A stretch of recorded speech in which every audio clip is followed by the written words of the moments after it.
Okay, lesson 2.1. As we go through this, I'm going to teach the lesson by actually doing some of the homework problems, but one thing I would encourage you to do is to make sure you read through this paragraph right here, look at these highlighted terms. We're going to address these again as we go through homework problems, but it's not a bad idea to read up on those. Again, as you're going through, look for specific terms, look for examples of problems that you can look at and work through as well. Don't just depend specifically on the lesson notes that I do. So here, again, we have another highlighted term, something that you might want to look at. And then any kind of box or something of this nature, okay, that might give you important information. So again, just kind of reviewing. We're going to go right to the evaluate section and want to do some of these problems here with you. So one of the first things, I'm going to start with problem number 1. We're going to look at this where it talks about terms and coefficients. Okay, terms are each of the individual parts of a problem. So in this particular case, we have 1, 2, 3 terms. A coefficient is a number in front of the variable. So the coefficients here are positive 5 and negative 7. So what do we refer to as the negative 20? That's referred to as a constant. It is a number that does not have a variable. So a number by itself is called a constant. A number that's multiplied times a variable is referred to as a coefficient. Okay, let's go down to problem number 3 now. It says identify the factors of the terms of the expression. Okay, so again, this has 3 terms. We have our constant here, 5. We have an algebraic expression or a variable expression, sometimes it's referred to as 6a, and then another algebraic expression here, 11b. So these are all our different terms. It says identify the factors. Well, the factors of 5 are 1 and 5. It's what you multiply to get the term.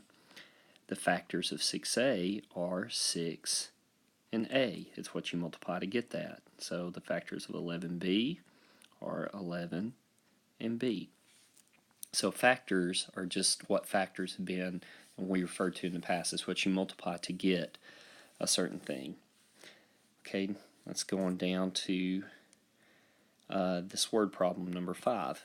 It says Erin is buying produce at a store. She buys C cucumbers at 99 cents each and A apples at 79 cents each. What is the expression? Okay, so when we talk about an expression, all we're doing is talking about something that represents some sort of value or quantity. It is not an equation. There's no equal sign. It's just an expression.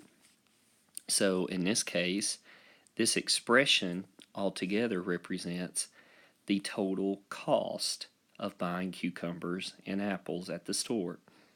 So when it asks what does that expression represent, total cost.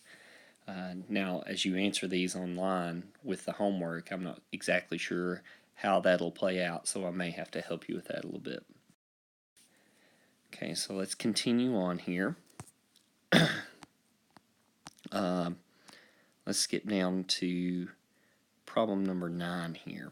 Okay, the price of a sandwich is $1.50 more than the price of a smoothie, which is $D. Okay, so first thing you want to do, identify your variable. D, dollars, is what? That is the smoothie. What does the expression D plus 1.5 represent?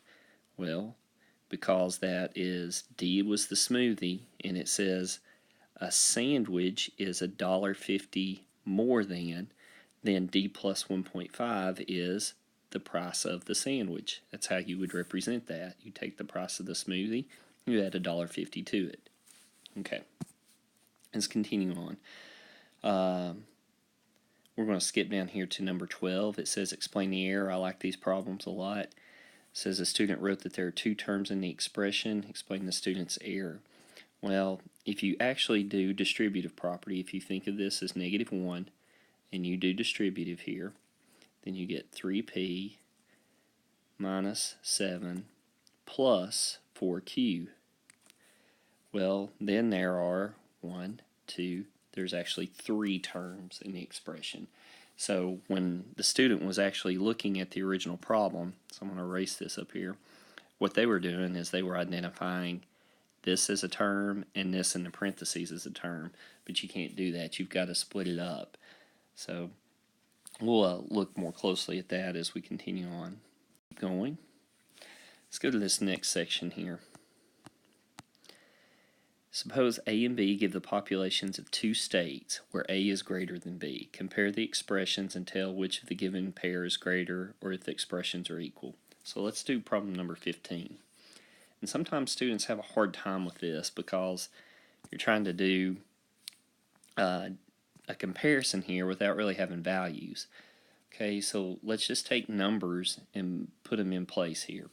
So let's talk about, we know A and B give the populations of 2 states where A is greater than B. Okay, now, first thing we want to note, since A and B give populations of 2 states, something we need to note here is that their populations, they have to be positive values. Now, I don't know what those values are, but it doesn't matter. All I know is A is greater than B. So I'm going to say A is 2, and then I'm going to say B is 1. Now, let's plug that into our expression right here. So we have 1 over 2 plus 1. Okay, so if I simplify that, that's 1 over 3. Now, what is 1 over 3 as a decimal? That is 0.3, oops, sorry about that, 0.3 repeating. Okay, so now it says compare the expressions and tell which of the given pair is greater or if the expressions are equal. Well, what we just found was this expression right here came out to be 0.3. So 0.3 is smaller than 0.5. So if I'm going to compare these, I would write this way here. B over A plus B is less than 0.5. That would be a comparison. Now again, I just made up numbers.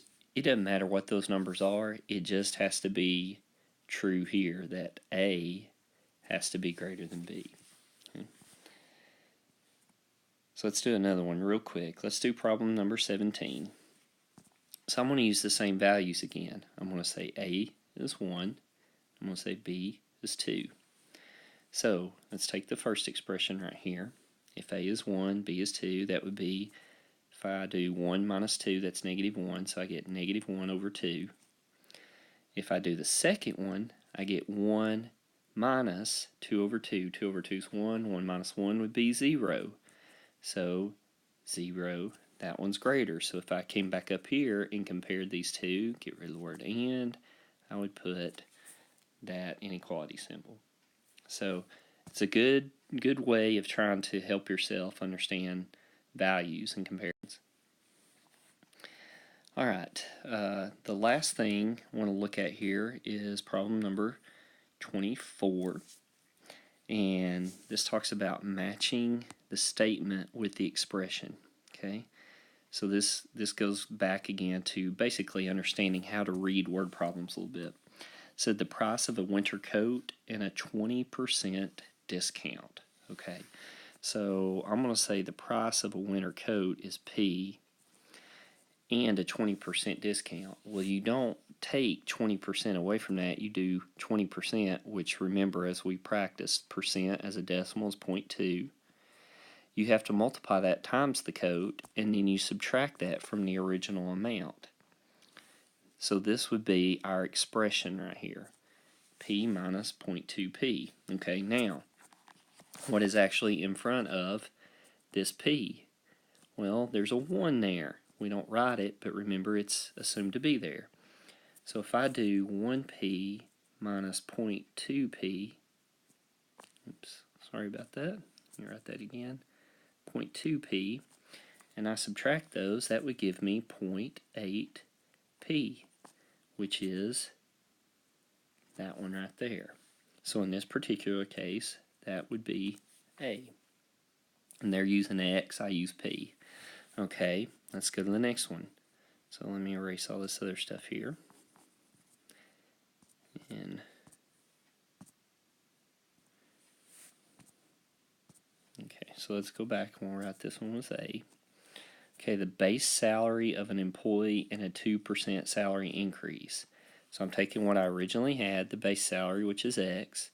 Then I have to add, because it's an increase, so we did problems with increase, decrease, all that kind of stuff, a 2%, which is 0.02. So I look for 0.02 times the original amount, X.